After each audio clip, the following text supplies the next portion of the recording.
నమస్కారం city morning news కి స్వాగతం. ముందుగా ముఖ్యాంశాలు.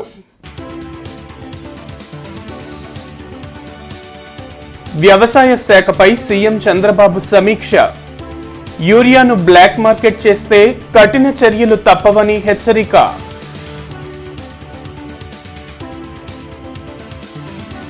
స్లీపర్ డాగ్స్ పనితీరును పరిశీలించిన హోంమంత్రి అనిత. మూగ జీవాలకు ప్రత్యేక శిక్షణ ఇచ్చిన సిబ్బందికి అభినందనల వెల్లువ. రాజధాని అమరావతిలో కీలక నిర్మాణాలు త్వరగా పూర్తి చేయండి.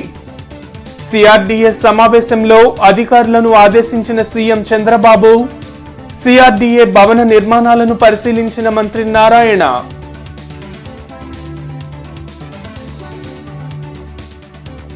స్మార్ట్ రేషన్ కార్డులను పంపిణీ చేసిన ఎమ్మెల్యే నసీర్ అహ్మద్.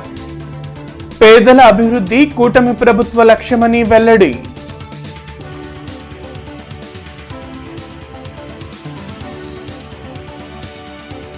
వైభవంగా కొనసాగుతున్న గణేష్ మహోత్సవాలు.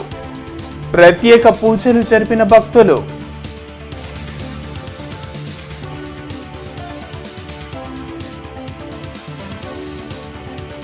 ఘనంగా డిప్యూటీ సీఎం పవన్ కళ్యాణ్ జన్మదిన వేడుకలు. సేవా కార్యక్రమాలు చేపట్టిన కూటమి నేతలు. రాష్ట్రంలో ఎరువుల సరఫరాపై రైతులు ఆందోళన చెందవద్దని, డిమాండ్ కంటే అదనంగానే నిల్వలు ఉన్నాయని ముఖ్యమంత్రి చంద్రబాబు తెలిపారు. ఉద్యాన పంటలు, ఎరువుల లభ్యతపై వ్యవసాయ శాఖ అధికారులతో సమీక్షించారు. యూరియాను బ్లాక్ మార్కెట్ చేస్తే కఠిన చర్యలు తప్పవని సీఎం చంద్రబాబు హెచ్చరించారు. రసాయన ఎరువుల వినియోగంపై అన్నదాతలకు అవగాహన కల్పించాలని అధికారులను ఆదేశించారు. ఉద్యాన పంటలు, ఎరువుల లభ్యతపై వ్యవసాయ శాఖ అధికారులతో ఉండవల్లిలోని క్యాంప్ కార్యాలయంలో ఆయన సమీక్షించారు. మంత్రి అచ్చెన్నాయుడుతో పాటు ఇతర ఉన్నతాధికారులు పాల్గొన్నారు. తక్కువ మొత్తంలో ఎరువులు, పురుగుమందులు వాడే రైతులకు సబ్సిడీ ఇవ్వాలని సూచించారు. ఉద్యాన పంటల సాగుకు తగ్గట్టుగా కనీస మద్దతు ధర వచ్చేలా చర్యలు తీసుకోవాలని సీఎం ఆదేశించారు. సమీక్షా సమావేశం వివరాలను మంత్రి అచ్చెన్నాయుడు మీడియాకు వెల్లడించారు. రైతుల పట్ల కొందరు ముసలి కన్నీరు కారుస్తున్నారని, గత 5 ఏళ్లలో రైతులను ఇబ్బందులకు గురిచేసింది ఎవరో అందరికీ తెలుసని చెప్పారు. రైతులు కూడా అర్థం చేసుకోవాలి, ఆందోళన చెందుతున్నారు. కేంద్ర ప్రభుత్వం ఒక స్టేట్మెంట్ ఇచ్చింది, యూరియా బాగా తగ్గించండి, అలాట్మెంట్ తగ్గిస్తున్నామని సరికి రైతులు రేపు యూరియా తగ్గిపోతుందేమో, యూరియా రాదేమో, 2-3 విడతలది ఒకేసారి తీసుకోవడం. కొన్ని దగ్గరలో అయితే రేపు రబీకి అవసరమైంది కూడా కొన్ని దగ్గరలు తీసుకుంటున్నారు. దీనివల్ల సమస్య వచ్చింది. మనకు ఒరిజినల్ గా జూలై, ఆగస్టు నెలలో కొంత ఇబ్బంది వచ్చింది. మనకు 2.95 లక్షల మెట్రిక్ టన్నులు యూరియా కేంద్ర ప్రభుత్వం మనకు కేటాయించింది. ఈ 2 మాసాలకి, జూలైకి, ఆగస్టు మనకు వచ్చింది 1.66 లక్షల మెట్రిక్ టన్నులే వచ్చింది. ఇంక మనకి 1.29 లక్షల మెట్రిక్ టన్నులు రావాలి. గుంటూరు తూర్పు నియోజకవర్గంలో స్మార్ట్ రేషన్ కార్డుల పంపిణీ కార్యక్రమం కొనసాగుతుంది.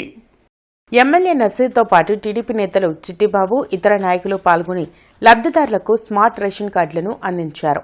నియోజకవర్గ పరిధిలోని 107 రేషన్ షాపుల ద్వారా 99,000 స్మార్ట్ కార్డులను అందించనున్నట్లు ఎమ్మెల్యే నసీర్ తెలిపారు. పేదల సంక్షేమం కోసం కూటమి ప్రభుత్వం కృషి చేస్తుందని చెప్పారు. రాష్ట్రాభివృద్ధి చంద్రబాబుతోనే సాధ్యమన్నారు. ఈరోజు గౌరవ ముఖ్యమంత్రి గారు ఇచ్చేటువంటి కార్డు మీద ఎక్కడ కూడా ఫోటోలకు అవకాశం లేకుండా ప్రభుత్వం చేసేటువంటి కార్యక్రమంలాగా ప్రజలకు ఒక అభిప్రాయాన్ని కలిగించేటువంటి విధంగా ఈ కార్యక్రమాన్ని తీసుకోవడం జరిగింది. ఇప్పటికైనా నిజమైనటువంటి సంక్షేమాన్ని అందిస్తున్నటువంటి చంద్రబాబు నాయుడు గారి నాయకత్వాన్ని రాష్ట్ర ప్రజలందరూ కూడా ఆయనకి మద్దతుగా నిలుస్తూ ఈరోజు చౌకబారు విమర్శలు చేస్తున్నటువంటి జగన్మోహన్ రెడ్డి గారి సైన్యాన్ని తిప్పికొట్టాలని చెప్పి ప్రజలందరినీ కూడా కోరుతా ఉన్నాం. నేర పరిశోధనలో పోలీసు జాగిలాలది కీలక పాత్ర అని హోంమంత్రి అనిత అన్నారు. మంగళగిరిలోని 6వ బెటాలియన్లో జరిగిన పోలీస్ జాగిలాల పాసింగ్ అవుట్ పెరేడ్లో డీజీపీతో కలిసి అనిత పాల్గొన్నారు. కూటమి ప్రభుత్వం అధికారంలోకి వచ్చాక మాదక ద్రవ్య రహిత రాష్ట్రంగా ఏపీని మార్చాలని లక్ష్యంగా పెట్టుకున్నట్లు వెల్లడించారు. పోలీస్ జాగిలాలకు 2 అంశాల్లో ప్రత్యేక శిక్షణ ఇవ్వడం ఇదే తొలిసారి అని చెప్పారు. 100 ఎకరాల్లో అప్పా నిర్మాణం చేయాలనే నిర్ణయానికి వచ్చినట్లు హోంమంత్రి అనిత వెల్లడించారు. ఈ సందర్భంగా పోలీస్ జాగిలాల ప్రదర్శన ఆకట్టుకుంది. శిక్షణ పొందిన జాగిలాలు ఈనాటి పెరేడ్ నుంచి నిష్క్రమించడానికి సిద్ధంగా ఉన్నాయి. శిక్షణ పొందిన ఈ 35 జాగిలాలు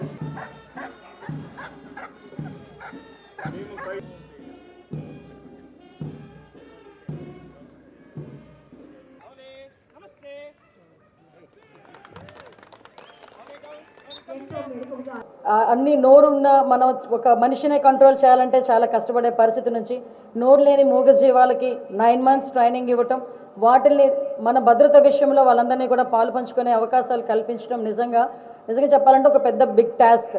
ఆ టాస్క్ని ఈరోజు పూర్తి చేసుకొని పాసింగ్ అవుట్ పరేడ్కి ఇక్కడికి విచ్చేసిన కెనైన్ హ్యాండ్లర్స్కి ప్రత్యేకంగా నేను అభినందనలు తెలియజేసుకుంటున్నా.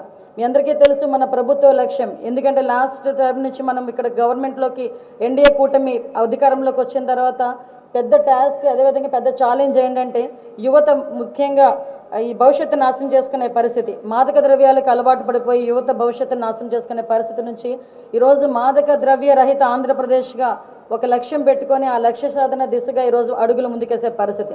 బహుళ ప్రయోజనాలు, భవిష్యత్తు అవసరాలు తీర్చే శంకర్ విలాస్ ఫ్లైఓవర్ నిర్మాణం జరగాలంటూ better Shankar Vilas flyover joint action committee సమావేశం నిర్వహించింది. అరండల్పేటలో జరిగిన సమావేశంలో కన్వీనర్ ఎల్ఎస్ భారవి మాట్లాడారు. గత 6 నెలలుగా శంకర్ విలాస్ ఫ్లైఓవర్ ఆర్యూబీ నిర్మాణం కోసం జాయింట్ యాక్షన్ కమిటీ ఆధ్వర్యంలో పోరాటాలు చేస్తున్నామని చెప్పారు. నగరపాలక సంస్థ ప్రత్యేక సమావేశంలో శంకర్ విలాస్ ఆర్యూబీ నిర్మాణం చేయాలని తీర్మానం చేయడాన్ని స్వాగతిస్తున్నామన్నారు. ఆ తీర్మానం చేసిన మేయర్ కోవెలమూడి నాని, కమిషనర్ పులి శ్రీనివాసులు, కార్పొరేటర్లకు ప్రత్యేక ధన్యవాదాలు తెలిపారు. కార్పొరేషన్ చేసిన తీర్మానానికి మంత్రి పెమ్మసాని చంద్రశేఖర్ మద్దతు ఇచ్చి శంకర్ విలాస్ ఫ్లైఓవర్ నిర్మాణానికి సహకరించాలని విజ్ఞప్తి చేశారు. ఈ కార్యక్రమంలో అవధానుల హరి, నడింపల్లి గురుదత్, బెల్లంకొట్ట శ్రీనివాస్, సదాశివరావు, నడింపల్లి కమల్కాంత్, పిఎస్ మూర్తి, కార్తిక్ పాల్గొన్నారు. అలాగే గౌరవ మేయర్ గారు కార్పొరేటర్ సహకారంతో అండర్ పాస్ని తీర్మాన రూపంలో సాధించుకున్నటువంటి పరిస్థితి ఉంది. కాబట్టి ఇందులో పాత్రులైనటువంటి ప్రతి ఒక్కళ్ళకి మనస్ఫూర్తిగా జాయింట్ యాక్షన్ కమిటీ తరపున మీడియా మిత్రులతో సహా అందరికీ అభినందనలు తెలియజేస్తున్నాము. ఇదే ఐక్యతతోటి మనందరం ప్రభుత్వం మీద ఒత్తిడి తీసుకొచ్చి సాధ్యమైనంత త్వరగా ఆర్యూబీ నిర్మాణం చేపట్టే విధంగా కనుక వెళ్ళగలిగితే ఆర్యూబీ నిర్మాణ అనంతరం బ్రిడ్జి కార్యక్రమానికి దోహదపడడానికి, సహాయపడడానికి అందరం కలిసి వస్తామని చెప్పి తెలియజేసుకున్నాను. జీఎంసీ పరిధిలోని జిన్నా టవర్ సెంటర్ నుండి మణిపురం బ్రిడ్జి వరకు రోడ్లు, డ్రైన్లు ఆక్రమణ చేసుకుని ట్రాఫిక్ సమస్య, మురుగు పారుదలకు అడ్డంకిగా ఉన్న ఆక్రమణదారులు ఈ నెల 6వ తేదీ నాటికి స్వచ్ఛందంగా తొలగించుకోవాలని కమిషనర్ పులి శ్రీనివాసులు తుది హెచ్చరిక జారీ చేశారు. మాజీ సీఎం వైఎస్ రాజశేఖర్ రెడ్డి వర్ధంతిని కాంగ్రెస్ పార్టీ నిర్వహించింది. ఇజ్రాయెల్పేట ఆర్టీసీ కాలనీలోని వైఎస్ విగ్రహాలకు AP PCC working president Mastanvali పుష్పాంజలి ఘటించి నివాళులు అర్పించారు. ఇందిరమ్మ ఇళ్లు, ఆరోగ్యశ్రీ లాంటి అనేక పథకాలను కాంగ్రెస్ హయాంలోనే వైఎస్ రాజశేఖర్ రెడ్డి పేదలకు అందించారని మస్తాన్వలి గుర్తు చేశారు. రాష్ట్రంలో టీడీపీ, జనసేన, వైసీపీలు మోడీ చెప్పినట్లు తల ఊపడం సిగ్గుచేటని విమర్శించారు. కార్యక్రమంలో మల్లెల మోషే, ఎస్ఎం ఖలీల్, కరీం తదితరులు పాల్గొన్నారు. అంతకుముందు ఇందిరమ్మ ఇళ్ళు అంటే 30 గజాలున్న ఇందిరమ్మ ఇళ్ళు కట్టుకున్నారు పేదవాడు. ఇండ్లలో మధ్యలో ఇళ్ళు కట్టించినటువంటి చరిత్ర. ఏ పేదవాడు కూడా ఇల్లు కట్టుకోవాలంటే వెంటనే ఇందిరమ్మ ఇళ్ళు కట్టించినటువంటి చరిత్ర ఉన్నటువంటి. కానీ వాళ్ళ దురదృష్టం ఏంటంటే కేవలం రంగుల ప్రపంచం, రియల్ ఎస్టేట్ బ్రోచర్ లాగా నరేంద్ర మోడీకి ఊడిగలు చేసేటటువంటి ఒక దుర్మార్గమైన ప్రయత్నం ఇవాళ ఈ రాష్ట్రంలో ఉన్నటువంటి పాలకులు కానీ ప్రతిపక్ష పార్టీలు చేస్తూ ఉన్నారు. మోడీ గారు సిట్ అంటే సిట్టు, స్టాండ్ అంటే స్టాండు. ఇది ఇక్కడ ఉన్నటువంటి పాలకులు చేస్తున్నటువంటి దాన్ని ఇవాళ రాష్ట్ర ప్రజల గౌరవాన్ని ఢిల్లీలో నరేంద్ర మోడీకి తాకట్టు పెట్టారు. రాజేష్ ఫ్రెండ్ సర్కిల్ ఆధ్వర్యంలో గణేష్ మహోత్సవాలు సీతానగర్లో అత్యంత వైభవంగా జరుగుతున్నాయి. సీతానగర్లోని గణపతి మండపంలో జరిగిన ప్రత్యేక పూజల్లో పెద్దినేని శ్రీనివాసరావు, దుర్గాప్రసాద్, నరసింహారావు, నూరీ ఫాతిమా పాల్గొన్నారు. ఈ సందర్భంగా వారు మాట్లాడుతూ గత 24 సంవత్సరాలుగా గణపతి నవరాత్రి ఉత్సవాలు రాజేష్ ఫ్రెండ్ సర్కిల్ ఆధ్వర్యంలో నిర్వహిస్తున్నారని తెలిపారు. మంగళవారం భక్తులకు అన్నదాన కార్యక్రమం నిర్వహించారు. 4వ తేదీన స్వామివారి లడ్డూ వేలంపాట నిర్వహించి అనంతరం నిమజ్జన కార్యక్రమం జరుగుతుందని చెప్పారు. ఈ కార్యక్రమంలో ఎర్రబాబు, రాజేష్ ఫ్రెండ్ సర్కిల్ సభ్యులు పాల్గొన్నారు. గత 30 సంవత్సరాలుగా కేబుల్ ఆపరేటర్ల వ్యవస్థలో రాజేష్ మాతో పాటు ఉండి ఈ రోజున లేకపోవటం చాలా దిగ్భ్రాంతి. కానీ మేము ఎప్పుడూ కూడా ఆ రాజేష్ని మేము స్మరించుకుంటూ వాళ్ళ కుటుంబానికి కూడా అండదండలుగా నిలబడుతూ మా సిటీ కేబుల్ తరపున కానీ మా అసోసియేషన్ తరపున కానీ మేమందరం కూడా ఎప్పుడు కూడా రాజేష్ని మేము మరవలేము. ఎందుకంటే ఎన్నో సేవాక్రమాలు నేనే గత 15 సంవత్సరాలుగా మా ఎండి గారు కృష్ణమోహన్ గారు కానీ మేము కానీ గత 15 సంవత్సరాలు పెట్టి కూడా మేము ఇక్కడికి వచ్చి తీర్థప్రసాదాలు తీసుకుంటున్నాము. ఈ సంవత్సరం కూడా రావటం, ఆయన లేకపోయినా మీరు రావటం మాకు ఎంతో గర్వంగా ఉంది. ప్రతి సంవత్సరం ఆయన్ని తలుచుకుంటూ స్మరించుకుంటాం. ఈ ఫ్రెండ్ సర్కిల్ అఖండ వైభవంగా చేస్తున్నటువంటి ఈ భజన కార్యక్రమానికి అందరూ కూడా సహకరించి ఎన్టీఆర్ నగర్, సీతానగర్, అరుంధతి నగర్, అంబేద్కర్ నగర్ భక్తులు, పురప్రజలు మొత్తం కూడా సహకరించి ఈరోజు ఎంతో ప్రేమగా వీళ్ళందరినీ కూడా ప్రోత్సహించి ఈ ఫ్రెండ్ సర్కిల్ని ముందుకు తీసుకెళ్తాం ఇది జరుగుతుంది. ఇలాంటి కార్యక్రమం చేస్తున్నందుకు ఈ ఫ్రెండ్ సర్కిల్ వారికి ధన్యవాదాలు తెలుపుకుంటూ, నా బాల్యమిత్రుడు సవరాల రాజేష్ 24 సంవత్సరాల క్రితం ఈ సీతానగర్లో గణేష్ కార్యక్రమం మొదలెట్టి దిగ్విజయంగా పూజ చేసుకుంటూ వెళ్తున్నారు. కానీ మా మధ్య లేకపోయినా మా రాజేష్ ఇంతమంది మధ్యలో ఉండటం చాలా గర్వకారంగా మేము భావిస్తున్నాం. అట్లాగే ఈ కేబుల్ వ్యవస్థను నడుపుతూ సిటీ కేబుల్ అసోసియేషన్లో కూడా ట్రెజరర్గా తన విధులు నిర్వహించేవాడు. అతని అకాల మరణాన్ని చెందిస్తూ వాళ్ళ యొక్క ఫ్రెండ్ సర్కిల్ మొత్తానికి కూడా మేము అభినందిస్తూ, అతను ఉన్నా లేకపోయినా ఇలాంటి కార్యక్రమాలు చేసుకుంటూ వెళ్తున్నందుకు వారి బిడ్డ మా అమ్మాయి కూడా ఆ దేవుడు ఆశీస్సులు. రాజధాని అమరావతిలో కీలక నిర్మాణాలను త్వరితగతిన పూర్తి చేసేలా దృష్టి సారించాలని అధికారులను ముఖ్యమంత్రి చంద్రబాబు ఆదేశించారు. కీలక ప్రాజెక్టులు కార్యరూపం దాల్చేందుకు స్పెషల్ పర్పస్ వెహికల్ ఏర్పాటు చేయాలన్నారు. సీఎం చంద్రబాబు అధ్యక్షతన 52వ CRDA అథారిటీ సమావేశం ఉండవల్లిలోని క్యాంప్ కార్యాలయంలో జరిగింది.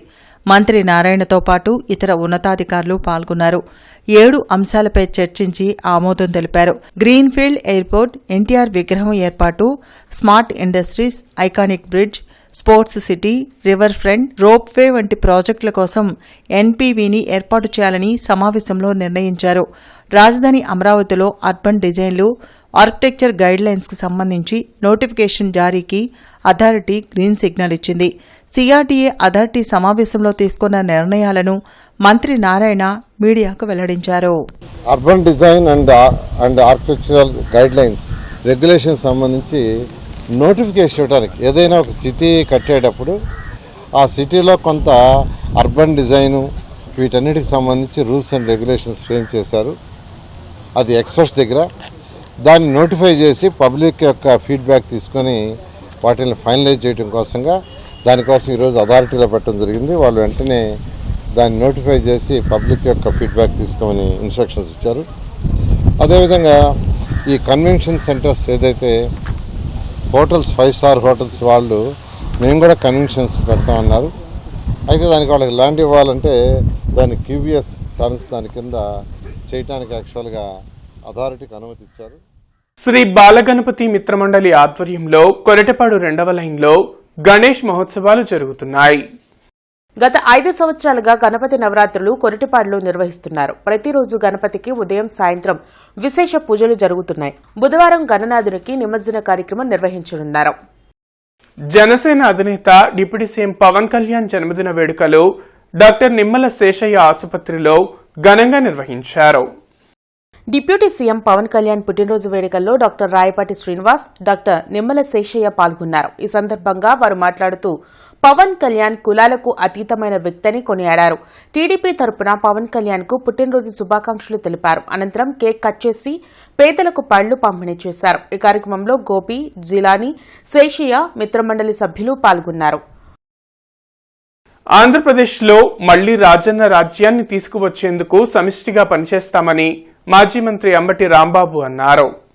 జిల్లా వైఎస్సార్ కాంగ్రెస్ పార్టీ కార్యాలయంలో వైఎస్సార్ వర్ధంతి కార్యక్రమాన్ని నిర్వహించారు. పార్టీ జిల్లా అధ్యక్షుడు అంబటి రాంబాబు, వైఎస్సార్సీపీ నగర అధ్యక్షురాలు నూరి ఫాతిమా, ఎమ్మెల్సీ చంద్రగిరి యేసురత్నం, ఇతర నేతలు పాల్గొని వైఎస్సార్ విగ్రహానికి పూలమాలలు వేసి నివాళులర్పించారు. సంక్షేమ పథకాలు అంటే గుర్తుకొచ్చే ఏకైక నాయకుడు వైఎస్ రాజశేఖర రెడ్డి అని నేతలు పేర్కొన్నారు. జలయజ్ఞంతో ఉమ్మడి ఆంధ్రప్రదేశ్ను సస్యశ్యామలం చేశారని గుర్తు చేశారు. ఆరోగ్యశ్రీ, ఫీజు రియంబర్స్మెంట్ వంటి పథకాలు దేశానికి ఆదర్శంగా నిలిచాయని అన్నారు. డిప్యూటీ సీఎం పవన్ కళ్యాణ్ జన్మదిన వేడుకలను గుంటూరులో ఘనంగా నిర్వహించారు. అమరావతి రోడ్లోని పశ్చిమ నియోజకవర్గ పార్టీ కార్యాలయంలో జరిగిన సంబరాల్లో ఎమ్మెల్యేలు గళ్లా మాధవి, నసీర్ అహ్మద్, పోర్ల రామాంజనేయులతో పాటు జనసేన నేతలు బోనబోయిన శ్రీనివాస్ యాదవ్, గాదె వెంకటేశ్వరరావు, నాయబ్ కమల్, ఇతర నాయకులు పాల్గొన్నారు. రాష్ట్రాభివృద్ధితో పాటు పేదల సంక్షేమం కోసం అనుక్షణం ఆలోచించే పవన్ కళ్యాణ్ రాజకీయాల్లో తనదైన శైలిలో ముందుకు సాగాలని నేతలు ఆకాంక్షించారు. డిప్యూటీ మేయర్ సజీల 7వ వార్డు 39వ సచివాలయంకు సంబంధించిన స్మార్ట్ రేషన్ కార్డులను పంపిణీ చేశారు. ముఖ్యమంత్రి నారా చంద్రబాబు నాయుడు, డిప్యూటీ సీఎం కొనిదెల పవన్ కళ్యాణ్ ఆదేశాల మేరకు కూటమి ప్రభుత్వం ప్రతిష్టాత్మకంగా చేపట్టిన రేషన్ స్మార్ట్ కార్డులను డిప్యూటీ మేయర్ సజీల పంపిణీ చేశారు. ఈ కార్యక్రమంలో కూటమి నాయకులు పాల్గొన్నారు.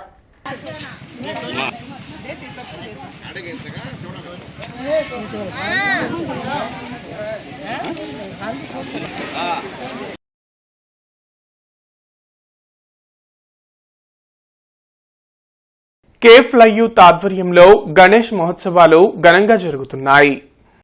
గత 10 సంవత్సరాలుగా గణేష్ ఉత్సవాలు కొరటిపాడులో కేఫ్లై యూత్ ఆధ్వర్యంలో జరుగుతున్నాయి. ప్రతిరోజు గణనాథునికి ప్రత్యేక పూజలు నిర్వహిస్తున్నారు. భక్తులు అధిక సంఖ్యలో గణపతిని దర్శించుకుంటున్నారు. ఆంధ్రప్రదేశ్ సర్పంచుల సంక్షేమ సంఘం ముఖ్య సలహాదారు డాక్టర్ జాస్తి వీరాంజనేయులు ఏపీ ప్రభుత్వ ప్రణాళిక శాఖ ముఖ్య కార్యదర్శి పీయూష్ కుమార్ ను కలిసి వినతిపత్రం అందజేశారు. రాజధాని అమరావతిని రెవెన్యూ డివిజన్ గా ప్రకటించి కొత్త జిల్లా కేంద్రంగా ప్రకటించాలని, కొత్త జిల్లాకు పేరును రాజా వాసిరెడ్డి వెంకటాద్రి నాయుడు అమరావతి జిల్లాగా ప్రకటించాలని విజ్ఞప్తి చేశారు. కొత్త జిల్లాల ఎంపిక కోసం గత ప్రభుత్వం కొత్త జిల్లాలను అసంబద్ధంగా ఏర్పాటు చేసిన దృష్ట్యా అనేక కంప్లైంట్ల దృష్ట్యా గౌరవ ముఖ్యమంత్రి గారి కొత్త జిల్లాలను మళ్ళీ వాటిని పేర్లు మార్చడం కానివ్వండి, కొత్త బౌండరీస్ని ఏర్పాటు చేయడం, కొత్త జిల్లాలను మళ్ళీ ప్రకటించడం కోసం ఒక కమిటీని ఏర్పాటు చేశారు. కొంతమంది మంత్రులు, గౌరవ మంత్రివర్గ సభ్యులతోటి. అందులో భాగంగా అమరావతి, చారిత్రక అమరావతి, టెంపుల్ టౌన్ అమరావతిని జిల్లా కేంద్రంగా ప్రకటించాలని, రాజధానిలోని రెవెన్యూ డివిజన్ను కూడా ఏర్పాటు చేసి అమరావతి, రాజధాని అమరావతినే జిల్లా కేంద్రంగా టెంపుల్ టౌన్లో ప్రధాన హెడ్ క్వార్టర్గా పరిపాలనా కార్యాలయాలని అమరావతి, చారిత్రక టెంపుల్ టౌన్ అమరావతిలో కలెక్టర్ కార్యాలయం కానివ్వండి, ఎస్పీ కానివ్వండి, ఇతర జిల్లా కోర్టులు కానివ్వండి, ఇతర కార్యాలయాలన్నీ అమరావతిలోనే ఏర్పాటు చేయాలని ఈ రోజున వినతి పత్రాన్ని అందజేయడం జరిగింది. కార్తికేయ యూత్ ఆధ్వర్యంలో 3వ గణపతి మహోత్సవాలు కొరటిపాడు మెయిన్ రోడ్లో జరుగుతున్నాయి. కార్తికేయ యూత్ ఆధ్వర్యంలో గణనాథుని మండపానికి భారీ సెట్టింగ్ వేశారు. ప్రతిరోజు విశేష పూజలు నిర్వహిస్తున్నారు. గణనాథునికి నేడు సహస్ర ఉండ్రాళ్ల అర్చన, రేపు 1,00,000 గరికార్చన కార్యక్రమం జరుగుతుంది. 12వ తేదీన తిరుప్పావడి సేవ నిర్వహించనున్నారు. ఈ భారీ సెట్టింగ్ లో ఉన్న గణపతిని దర్శించుకునేందుకు భక్తులు పెద్ద ఎత్తున వస్తున్నారు. గంగా బ్రహ్మరాంబ సమేత మల్లికార్జున స్వామి వారి సేవా మండలి, షణ్ముఖ ఫ్రెండ్ సర్కిల్ వారి ఆధ్వర్యంలో గణేష్ మహోత్సవాలు జరుగుతున్నాయి. మల్లికార్జునపేటలో గత 2 సంవత్సరాలుగా గణపతి నవరాత్రి ఉత్సవాలు ఘనంగా జరుగుతున్నాయి. ప్రతిరోజు గణనాథునికి విశేష పూజలు నిర్వహిస్తున్నారు.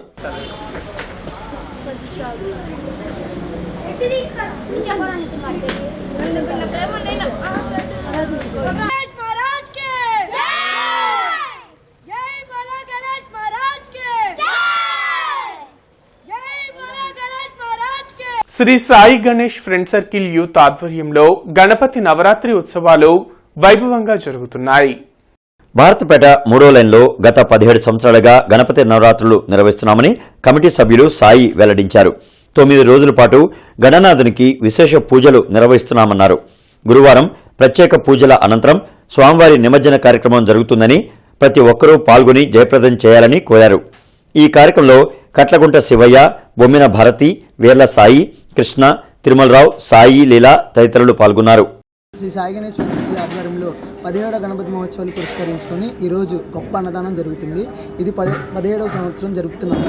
గత 17 సంవత్సరాల నుంచి చిన్న వినాయకుడి నుంచి అడుగున్నర బొమ్మ నుంచి విగ్రహం నుంచి ఇప్పుడు 12 అడుగుల విగ్రహం వరకు పెంచుకుంటూ ఒక్కొక్క సంవత్సరం డెవలప్మెంట్ చేసుకుంటూ ఒక్కొక్క పూజలు, ప్రతి పూజ హోమం, ఒక్కొక్క రోజు ఒక్కొక్క పూజా కార్యక్రమం జరిగిద్ది.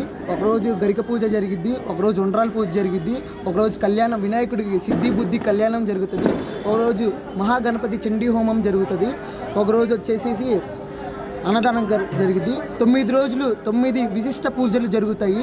17 సంవత్సరాలు అలానే జరుపుకుంటూ ఇంకా సంవత్సరానికి డెవలప్మెంట్ చేసుకుంటూ మా committee Shri Vighneshwara friend circle ఆధ్వర్యంలో భారత్పేటలో గణేష్ ఉత్సవాలు జరుగుతున్నాయి.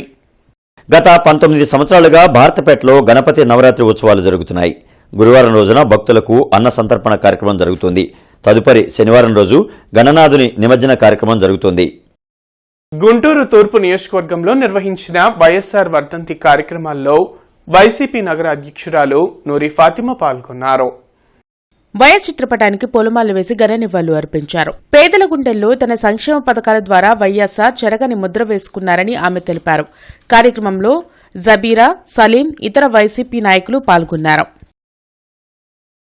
డిప్యూటీ సీఎం కొణిదెల పవన్ కళ్యాణ్ జన్మదిన వేడుకలు గుంటూరు జిల్లా కోర్టు ఆవరణలో జనసేన జిల్లా లీగల్ సెల్ ఆధ్వర్యంలో ఘనంగా జరిగాయి. ఈ కార్యక్రమంలో ముఖ్య అతిథిగా మాజీ మంత్రి డొక్కా మాణిక్యవరప్రసాద్, గుంటూరు జిల్లా బీజేపీ అధ్యక్షులు చెరుకూరు తిరుపతిరావు, టీడీపీ నాయకులు వైవీరావు, టీడీపీ నాయకులు వడ్రాణం హరిబాబు, సీనియర్ న్యాయవాది గులకవరపు రవికుమార్, గుంటూరు బార్ అధ్యక్షులు యంగళశెట్టి శివసూర్యనారాయణ, బీజేపీ జిల్లా నాయకులు నారదాసు మణేంద్రబాబు పాల్గొన్నారు. కార్యక్రమాన్ని విజయవంతం చేసిన వారిలో గుంటూరు జిల్లా జనసేన లీగల్ సెల్ అధ్యక్షులు నరెడ్ల అమ్మినాయుడు, ఉపాధ్యక్షులు వెలిదండి కోటేశ్వరరావు, న్యాయవాదులు కుప్పాల హనుమంతరావు, బి నాగిరెడ్డి, షేక్ సైదావలి మరియు ఇతర న్యాయవాదులు పాల్గొన్నారు. పవన్ కళ్యాణ్ లాంటి వాడు పూసుకుంటే సాధ్యం అవుతుంది. అలాంటి వాళ్ళు ధైర్యంగా ముందుకు వస్తేనే, అలాంటి వ్యక్తులు ధైర్యంగా వచ్చి ప్రజల్లో పనిచేస్తే ఈ దోపిడీ దొంగలు రాజకీయాలు మానుకుని ఇంటికి వెళ్తారు. కాబట్టి పవన్ కళ్యాణ్ గారు పవర్ స్టారు, ఆయన విశ్వనరుడు, ఆయన కులాలు మతాలు లేవు. అలాంటి అభివృద్ధి కామకుడు కూటమి ప్రభుత్వాన్ని ఇంకా ముందుకు తీసుకెళ్లి వైఎస్ రాజశేఖర రెడ్డి 16వ వర్ధంతి కార్యక్రమం రెడ్ల బజార్లో జరిగింది. సంగడిగుంటలో జరిగిన వైఎస్సార్ వర్ధంతి కార్యక్రమంలో జిల్లా అధ్యక్షులు అంబటి రాంబాబు, ఎమ్మెల్సీ చంద్రగిరి యేసురత్నం, నూరి ఫాతిమా పాల్గొని ఆయన విగ్రహానికి పూలమాలలు వేసి నివాళులర్పించారు. ఈ కార్యక్రమంలో మద్దిరెడ్డి జగన్మోహన్, వాకా శ్రీనివాసరెడ్డి, మాజీ మిర్చాడ్ చైర్మన్ సుధాకర్ రెడ్డి, రమణారెడ్డి తదితరులు పాల్గొన్నారు. గుంటూరు మిర్చియార్డ్లో జనసేనాని డిప్యూటీ సీఎం కొణిదెల పవన్ కళ్యాణ్ జన్మదిన వేడుకలు నిర్వహించారు. గుంటూరు మిర్చియార్డ్లో ఎగుమతి దిగుమతి కాపలాదారులు లోడింగ్ ముఠా సంఘాలు నిర్వహించిన జనసేనాని డిప్యూటీ సీఎం కొణిదెల పవన్ కళ్యాణ్ కు పుట్టినరోజు వేడుకలను నిర్వహించారు. అనంతరం కేక్ కట్ చేసి అల్పాహారం ఏర్పాటు చేశారు. కార్యక్రమంలో మాజీ శాసనసభ్యులు కిలారి వెంకట రోసయ్య, జనసేన రాష్ట్ర నాయకులు పాల్గొన్నారు.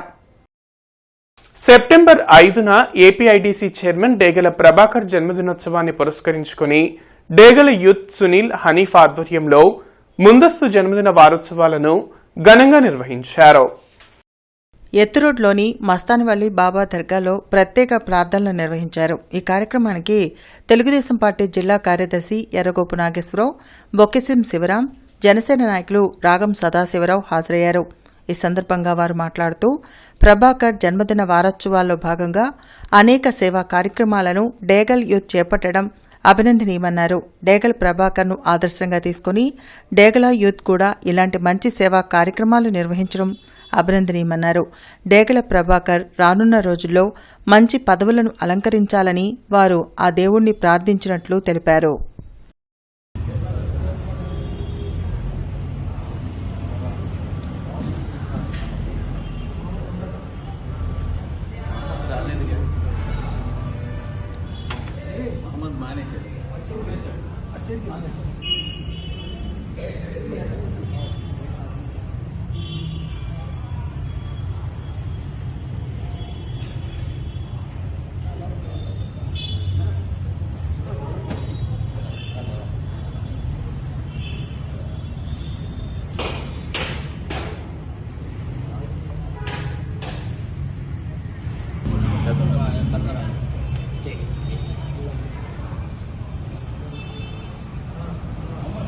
పశ్చిమ నియోజకవర్గ ఎమ్మెల్యే గళ్ల మాధవి అమరావతి రోడ్, గౌతమి నగర్ 3వ లైన్, విద్యానగర్ 1వ లైన్, కొండయ్య కాలనీ, వినాయక మండపాలలో భక్తులతో కలిసి ప్రత్యేక పూజల్లో పాల్గొన్నారు.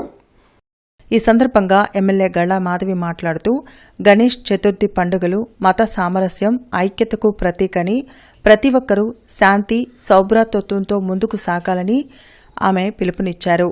స్థానికులు ఎమ్మెల్యే గళ్ల మాధవికి తమ కాలనీల సమస్యలను వివరించగా వాటి పరిష్కారానికి తక్షణ చర్యలు తీసుకుంటానని ఆమె హామీ ఇచ్చారు. Commissioner Puli Srinivasulu KVP colony, Etukuru road, Ponnuru road, Sangadigunta తదితర ప్రాంతాల్లో పర్యటించి పారిశుద్ధ్యం, అభివృద్ధి పనులను తనిఖీ చేసి సంబంధిత అధికారులకు తగు ఆదేశాలు జారీ చేశారు.